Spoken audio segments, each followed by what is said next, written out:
If you put alcohol-based lotions on the skin that's already kind of irritated, dry, itchy, it's probably going to dry it out more. Just use natural oils. I mean, you don't have to spend a lot of money on anything expensive, and just work it in there just to try and protect that skin, because that dry area skin then becomes a place where you get more toxins into the body. It sets the stage for infection. Hey guys, welcome to this week's podcast. And today's guest is Dr. Eric Balcavage, and he is the founder of Rejuvagen. It's a premier healthcare center that focuses in functional and regenerative medicine. And he specializes in all the things I love to talk about: chronic health challenges, autoimmune issues, thyroid issues. So welcome, Dr. Eric. Hey, thanks for having me on. So talk to us about what drove you into getting into functional medicine? Well, I mean, the reality is I had no intention of really getting into functional medicine initially. I was really a medical technologist, or going to school for medical technology, and found a chiropractor who helped me with a personal back injury. And then I made the switch or the transition to chiropractic care and going to chiropractic school. But when I came out, I was going to be, chiropractor just like everybody else, adjust the spine and do musculoskeletal things. And, I think it was a family member that really got me started down the road of trying to figure out what was going on with them. And they were struggling with hypothyroidism and a number of issues. And so, I had to go back to my roots in blood chemistry and start trying to figure out what was going on. So I started going to functional medicine seminars and really trying to figure out what was different in blood chemistry that I could help family members. And it turns out she had hypothyroidism, she had Hashimoto's, and we wound up having to identify what was a better way to help her than just putting her on her medication and just doing some surgeries to address other issues. And so we started working on her. And then as I'm starting to help her, I was talking to my other patients. And, there's a lot of people that were struggling with chronic hypothyroid symptoms. A lot of them either had the symptoms and weren't diagnosed, or they had symptoms and were diagnosed, were on meds, and still had symptoms. And so I started kind of going down that path. And once you kind of go down that path of trying to address, why people have hypothyroidism, then that leads you to, hey, I got to figure out what the root cause is. And so then you start looking at gut function and hormones and compromised diet and lifestyle. And now, that's pretty much all I do. I mean, I still have a few strictly chiropractic patients that I see, but most of what we do is take care of people who are struggling with chronic hypothyroid symptoms and the related challenges that go with that. So what would you say are if you had to say the top two reasons why people, the root cause of why people have some issues with their thyroid? Well, I think first of all, we got to talk about the different types of thyroid disorders, right? So I really try and simplify it down to two things. One, you either have a glandular problem, right? The gland's not producing enough thyroid hormone, or you have a cellular problem where the thyroid hormone's being deactivated at the cellular level. Okay.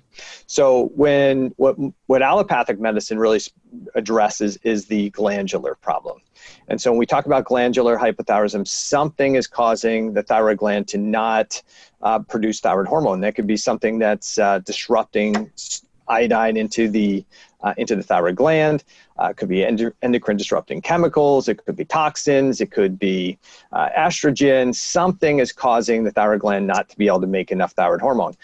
The most common cause is Hashimoto's thyroiditis, which is an autoimmune attack on the thyroid gland.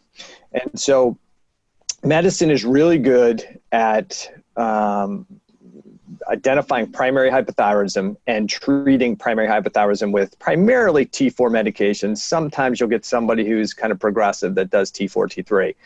The problem is that what causes hypothyroid symptoms isn't really about the gland. It's about how much thyroid hormone gets to the cells and to the tissues. So many people can have hypothyroid symptoms and have a totally normally functioning thyroid gland because their cells are under stress. When the cell's under stress, you get a general deactivation of thyroid hormone locally. and that causes hypothyroid symptoms. And that usually happens for weeks, months, years, even decades maybe, before the gland becomes dysfunctional. So medicine's good at, once the gland has become dysfunctional, at giving thyroid hormone. But the problem is a lot of people struggle with cellular hypothyroidism for long periods of time, and it's just missed in that traditional model. I think it's important to point out too that by the time you have that you get diagnosed with primary hypothyroidism, you may have lost almost 90% of the function of your thyroid gland. So we're not catching, when we're using that kind of TSH, T4 model to identify primary hypothyroidism, by the time somebody's gotten there, they've had quite a bit of their thyroid hormone damaged, and they may have been struggling with symptoms for 5, 10, 15 years before that gland is at a point where it's not working anymore. Yeah. So for me personally, that's what happened to me. I have Hashimoto's, and I was on Synthroid, 125 milligrams of Synthroid. This was years ago, until I started really understanding that my problem was I couldn't convert my T4 to my T3. And so you kept giving me T4, which doesn't do me any good, because if my T4 can't convert to my T3, that's a problem. Let me ask you, a lot of people now are talking about not just doing the desiccated thyroid where it has a combination of T4 and T3, but actually just taking T3 on its own, small doses of it. Have you prescribed that to any of your patients, and how has it worked for them? No, I don't prescribe medications. I'm a functional medicine practitioner. I don't have prescriptive license to provide it.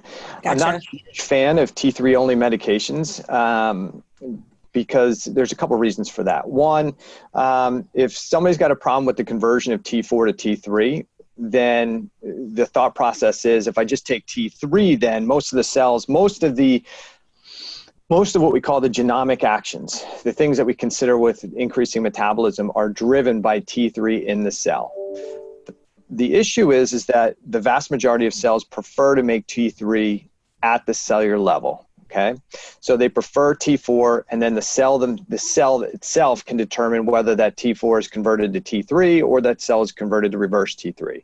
There are some cells that require T3. I mean, they don't have the deionases to convert T4 to T3. So some cells and tissues need it. The other problem is that people are told, hey, if you have a problem with conversion of T4 to T3 and your T4 is converting to reverse T3, and we just give you T3, then it can't convert to reverse T3, and therefore you're going to be fine.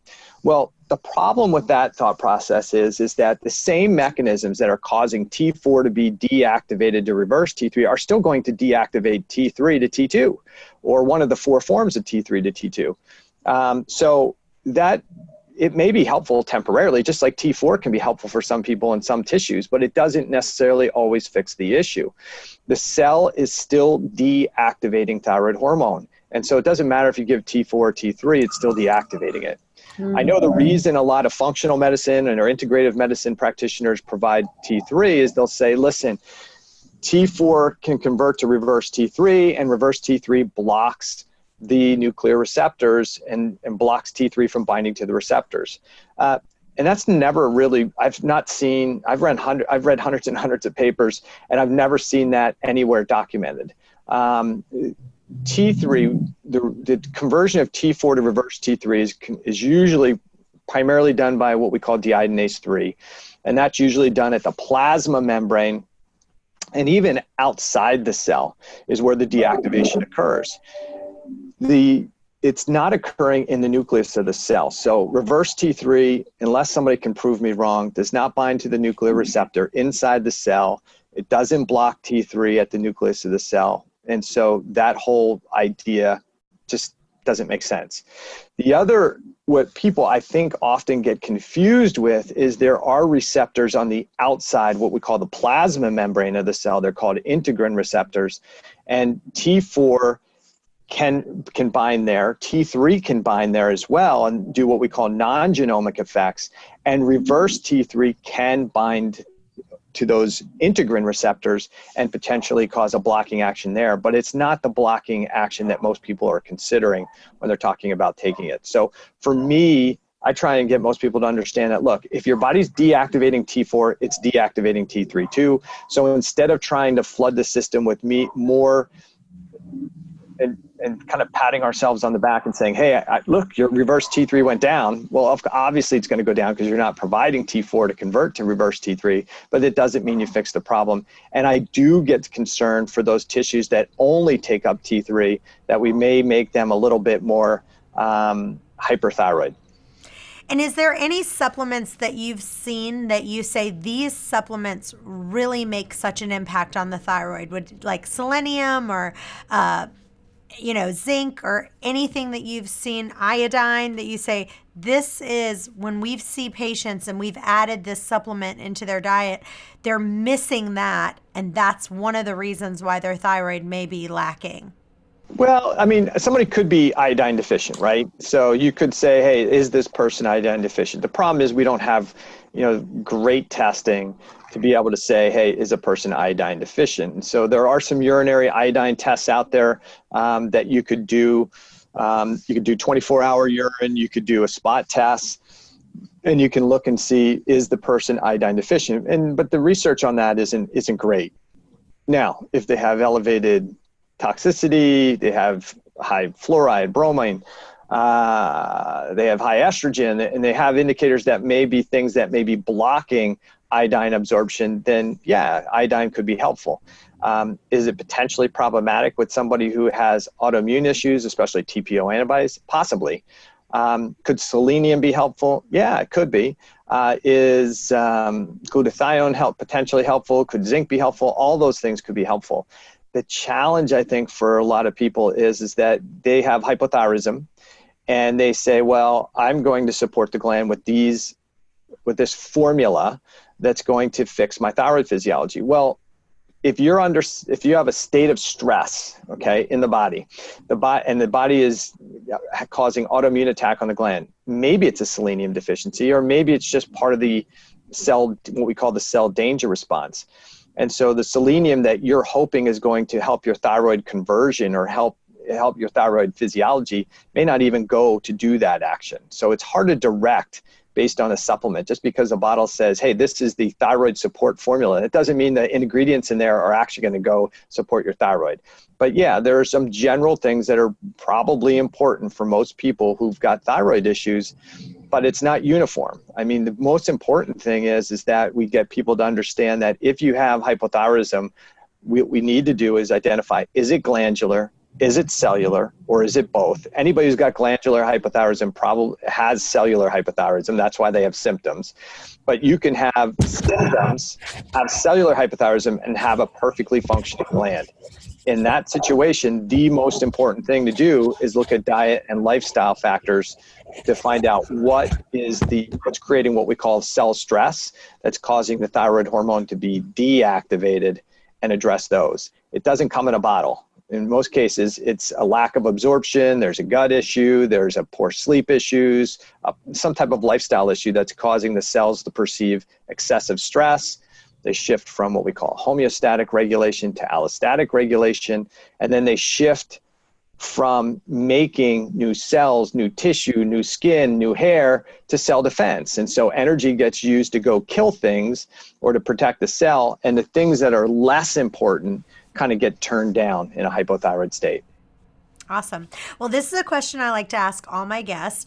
And walk us through a day in the life of Dr. Eric. Like, what did you eat yesterday? When did you eat it? Are there certain foods that are off limits for you or that you avoid?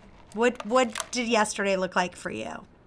Well, I would say for most people, when they're considering, like, what's the best diet? Here's a person who's dealing with thyroid physiology patients in his practice. What's the best advice that they would give from a dietary standpoint? I try to be real for most people, and that is the best thing you can do is eat more whole food, real food. And I think, me too, in the vast part of my day in my life, 80% of the food I eat, I try to make sure it's whole food, real food. That's step one. Now, I am gluten intolerant to some level, and so I do not eat gluten-based foods, but I also don't then say, well, I'm just going to eat a lot of gluten-free processed foods. Okay, I don't think that's the trade-off.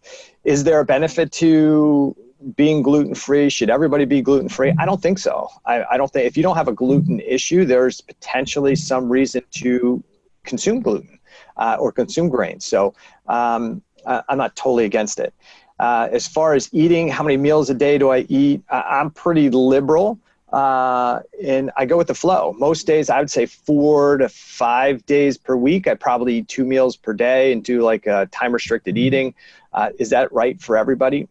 Maybe, maybe not. I think you'd need to determine what is best for you with the help of maybe a functional medicine practitioner, but that's my style. I mean, I get up, I may have a cup of coffee early in the morning, and then not have anything to eat until lunch, have dinner, and then try and wrap it up. So I try and have my timed eating window somewhere in that 6 to 8 hours. But if I'm hungry, if I get up and I'm hungry and I want to eat, I'm going to eat.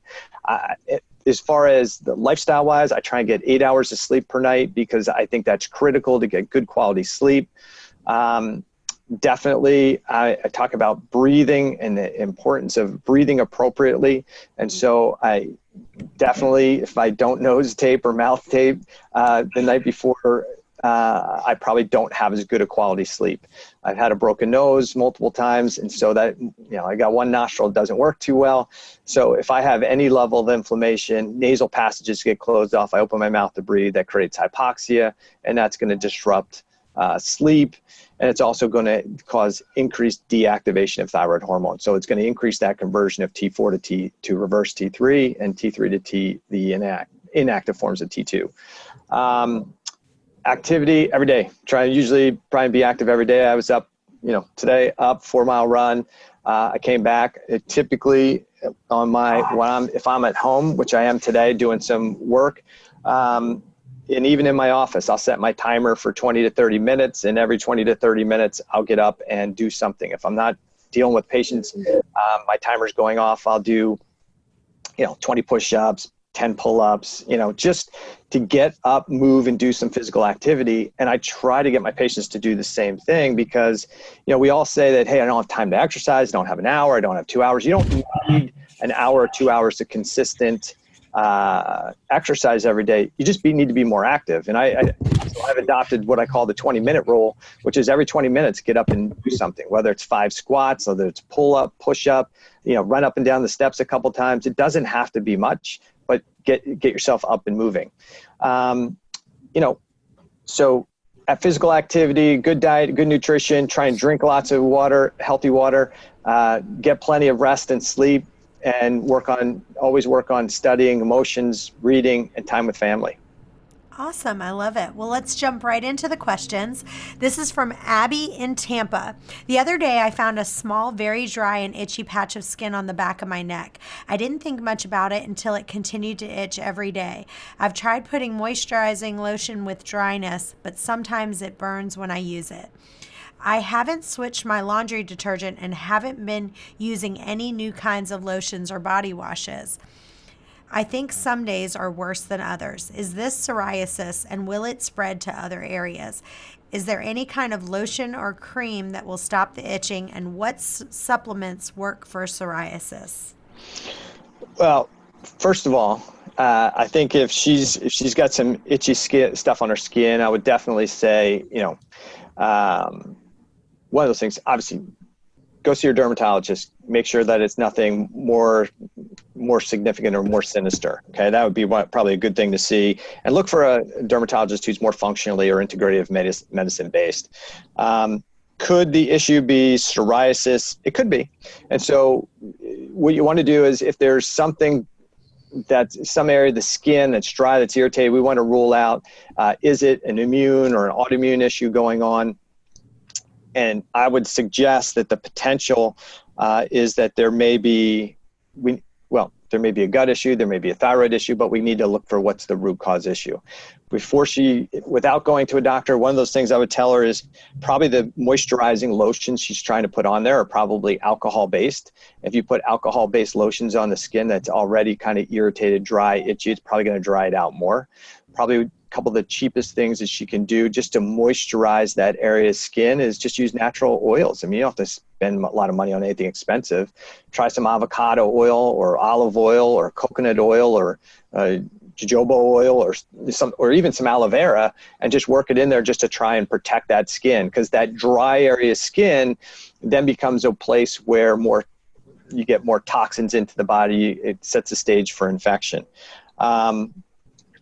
As far as laundry detergent and stuff like that, I would say take a look at your lotions and the laundry detergents and the things you're putting on, and find out how much toxicity is in those things. That could still be a thing that's causing issues. And sometimes it takes weeks, months, or years of using the same kind of toxins in our chemicals, that whether we're washing our stuff in it or it's the stuff we're putting on our skin, before it really becomes a problem. So look at that. I mean, you go to ewg.org, look at the healthy beauty, health and beauty things that they have listed that are safer for the skin. I would definitely do that. I always consider the fact that if somebody's got skin issues, there may be a root in the gut, in the GI tract. So, look at health history. Do you have a health history of gas, bloating, pressure, loose bowels, constipation, diarrhea? Do you get gas and bloating after meals? Do you have other symptoms that may be associated with GI issues? Definitely is something to consider, that at the root is maybe some type of GI or even an autoimmune issue. And definitely you need to consider, is there potential for some type of underlying thyroid issue, even though it's only in a small area of the skin. So is there a specific supplement? I'm not here's my symptom, here's the supplement protocol. That's really not my style. But I will tell you that the vast majority of the skin has a high level of omega-6 in it. And so if you're not a person who's getting parental oils through your diet, to get some type of parental oil that has some omega-3, omega-6 as the parent oil, and start utilizing those things. But I would give you those basic recommendations. I'm so excited that my second edition book came out, and I've added a ton of new content with actual transcripts from a bunch of thin eaters that I interviewed. Go to Amazon or go to chantelrayway.com and you'll get a bunch of free gifts when you buy the book. We also have a new video course featuring all the thin eaters coming out, so go to chantelrayway.com for more. If you're wanting to take yourself to the next level, everyone needs a coach. Every professional player has a coach. We want to come alongside you and help you in your journey. Go to chantelrayway.com/coaching. Now back to the show. All right, this is from Lily in Virginia. I've recently changed my entire lifestyle to deal with Hashimoto's. The last 4 years have been the hardest because of severe depression, 50-pound weight gain, and losing my 12-week-old baby by miscarriage 3 years ago, followed by infertility. Now that I've recently broken free from what felt like a prison inside my body, I have left to fix my sexual hormones. I struggle desperately with vaginal dryness and libido. In fact, my husband and I have not had sex in 8 months now because of it. I truly want to fix the root causes for everything, so I'm doing what I can to be healthier and reduce inflammation and stress rather than just slapping on a Band-Aid. What else should I be doing for my sexual health? I'm 22 and I feel like I should not be having a libido issue. Oh my goodness. Yeah, I would say she shouldn't be having a libido issue at 22. And if that's where she's at, and she doesn't get to some of the root cause issues, she's not going to have such a happy life, I would think. But I think the key is, and there's a lot we don't know here. She's had I've changed my entire lifestyle deal. So one of the things I would guess is that she said 4 years have been the hardest, right? So I would guess that her Hashimoto's was diagnosed 4+ years ago, somewhere in that range. My number one concern is that by the time she developed Hashimoto's, that wasn't the beginning of her problem. She was still having some level of cellular hypothyroidism, and that's probably why she's had 50-pound weight gain. It probably led to the loss of the child because she wasn't healthy enough to really maintain the full pregnancy. And I don't know what broken free and what she's got left to fix her hormones. So I would say, I don't know what that means, but I would still want to take a look. If it was my patient, I would want to take a look at, okay, let's make sure we understand when did we start having symptoms, and what was her cycle like, hormones like, even prior to being diagnosed with hypothyroidism. When she got diagnosed with Hashimoto's, what was the treatment, right? What was done? Was she put on thyroid hormone medications? Is she having the conversion? Maybe she's got problems with thyroid physiology that still persists, that needs to be addressed. And that's part of the reason why she's got the hormone issues.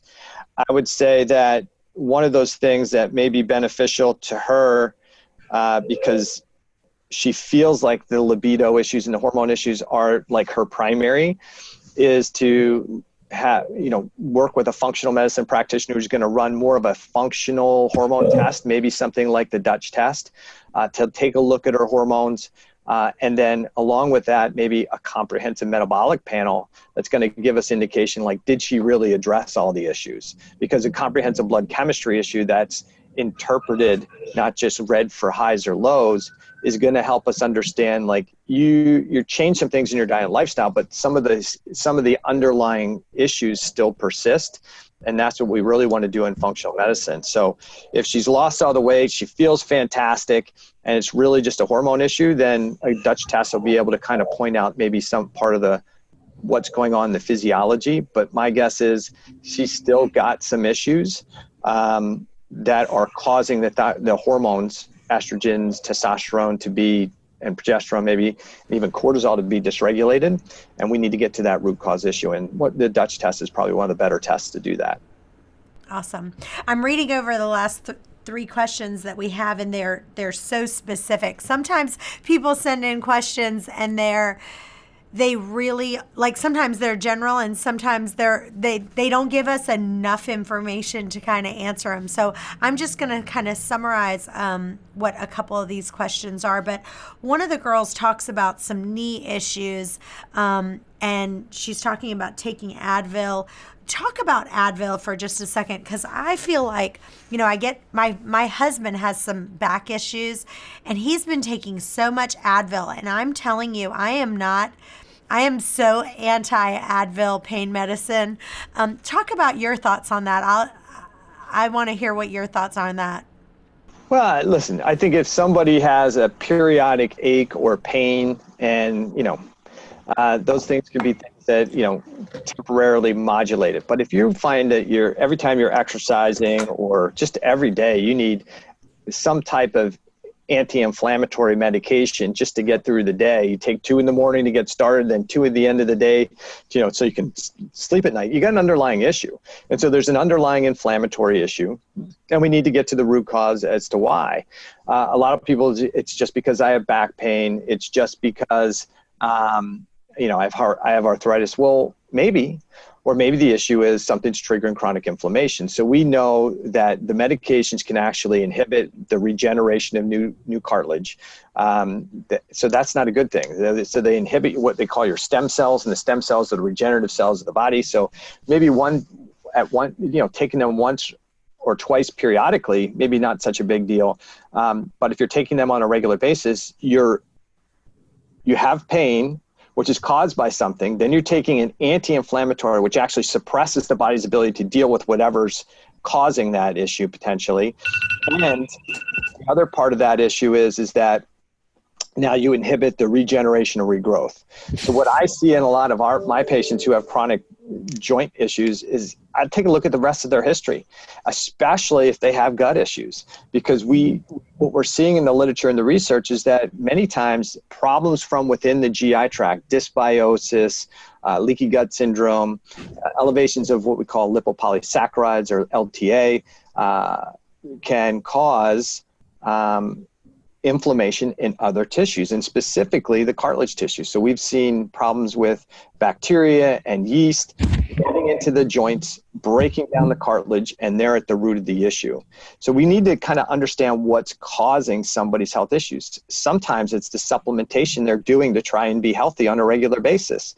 And so the things they're doing, why are you taking that? Well, because it's good for you. Well, it's also maybe causing or contributing to your arthritic conditions, like calcium can contribute to the breakdown of the joint cartilage. Iron supplementation may contribute to the breakdown of the joint cartilage. So it's not like more supplementation is always better. Sometimes it's one of the triggering things that causes our joints and tissues to break down. And I guess the last point on that is if you have somebody who's active, exercising, and they have joint problems, hey, go see somebody who does physical medicine, chiropractor, physical therapist. Find out if there's problems in the mechanics that are leading to abnormal joint movement. Work on improving the joint movement and improve the muscular function around that tissue, and maybe your joint discomfort goes away. All right, let's answer this last question. Emmy in California. I've struggled with my weight my entire life. Sometimes it's easy for me to drop 3 dress sizes, but sometimes it takes months and months just to lose 5 pounds. Do you think that this is possible? I could have a metabolism problems or maybe a hormonal imbalance. Talk about just how hormones play such a big part in weight loss. Well, listen, there's a lot in that little part, right? If she's gaining weight, right, that easily and that quickly, then there's a problem with her metabolism, right? There's a problem with her diet, potentially. There's a problem with metabolism. Something in lifestyle is creating stress that's causing her metabolism to slow down. And then when she's adding the calories, her body's not efficiently burning those calories. Typically, when you think about it, if you eat more calories than the body needs, your thyroid hormone physiology should actually speed up to deal with that excessive calorie load. People who eat calories and then they're not losing the weight, thyroid hormone's not working at the cellular level. So that excess caloric load that they can't use immediately is going into their adipose tissue. So they're going to gain weight. Sometimes she can easily drop 3 sizes in her dress. You got to be thinking she's doing a significant calorie restricted diet to do that. And if she's drastically reducing causing this caloric restriction and dropping weight like that, it's probably creating a stress response on her cells and then creating cellular hypothyroidism. And now she's going to have a harder time losing weight as times go on. So without a doubt, thyroid hormone, estrogen, cortisol, almost all the hormones can play a positive or negative role in weight loss or weight gain. And so if you're struggling with, if your weight's changing 5 pounds per, up or down per week, I wouldn't worry about that at all. I mean, based on what you eat, how often you go to the bathroom, what's your sleep like. But if you're slowly and steadily increasing your body weight, and then you go through some type of diet of the month and you lose your weight, but then it comes right back again as soon as you restore normal eating, you definitely have a metabolic problem going on. And you need somebody to take a look at what's actually causing it. So you can identify what the root cause or causes might be, and then somebody can set the strategy for the best way to help you fix it. Do you see people with a lot of estrogen dominance having problems losing weight? Absolutely. Estrogen is proliferative. Estrogen slows down thyroid physiology. I mean, think about what happens. Most young ladies go to college, right? If they get on, if they start taking birth control either to prevent pregnancy or they get on birth control to normalize a bleeding cycle, what do we see? We see, them gain weight. We say, hey, you put on the freshman 15 or whatever, and we blame it on diet nutrition. But probably the bigger issue may be we've loaded them with estrogen. The estrogen shut down their sodium iodide symporter. They can't get as much iodine into the system. Now they can't make as much thyroid hormone. And estrogen really blocks or can slow down thyroid physiology at the cell because of the impact it has on hormone transporter mechanisms and its impact on the deiodinases, the enzymes that actually either activate or deactivate thyroid hormone. So definitely see a huge issue with estrogen imbalance issues, estrogen dominance issues, and people struggling with weight gain. Awesome. Well, I know you live in Pennsylvania, but you can see patients all over the country, correct? Yeah, so we have patients take care of, around the country, around the world. It's the beauty of having things like Zoom that makes it easier to see people. And so, yeah, we have people locally, but we take care of people from all over the place. Well, where can our listeners go to follow you and your work? So my office they go to www.rejuvagencenter.com. That's the website for the office. The website's actually getting kind of rehabbed. Hopefully it'll be released pretty soon. They can find us at Rejuvagen or Rejuvagen Center on Facebook. We have a Instagram that's either Dr. Eric Balcavage. That's primarily where I post, and we also have a Rejuvagen Instagram, but most of the information on Instagram is on Dr. Eric Balcavage.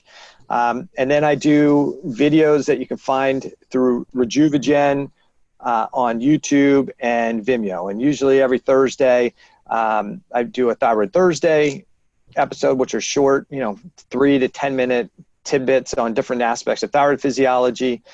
And then I also have Thyroid Answers podcast that I do with a colleague, Dr. Erica Riggleman. So we release that about every 2 weeks. We do release the podcast, and just sent off today. We're working on hopefully have a book here finished in the next couple months on thyroid physiology. So that should be out hopefully in the next few months. We'll see. That's awesome. And I wanted to ask you, the big word that everyone's starting to talk about is methylation dysfunction right now. Talk about that for people who don't know what that is. Give people a little brief description of what it is and what you do for that. So, yeah, methylation, I think, has its highs and lows. I mean, I got really into it a number of years ago. We still help people manage with it, but methylation, a methyl donor is a carbon and 3 hydrogen molecule that is used, and methylation means the transfer of that methyl group to another substance. And it's part of, it can be used to either turn on or turn off genes.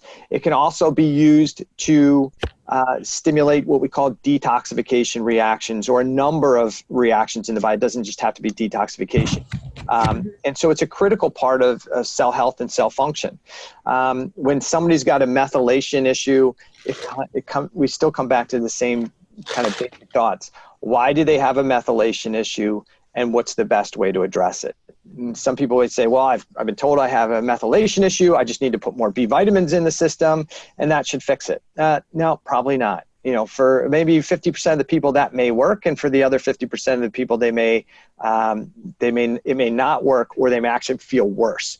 So I think at the end of the day, methylation is critically important, especially when we're talking about weight issues and weight loss and estrogen physiology. It's a really important thing. But the big issue is, if you have methylation issues, don't get too caught up in taking a methylation supplement to try and fix the problem. You really want to get to the root cause issues first. And people talk about MTHFR. I have MTHFR, and that's my problem because it's on my genetics. It may not be. I mean, there's a lot of people that have we all have genetic SNPs.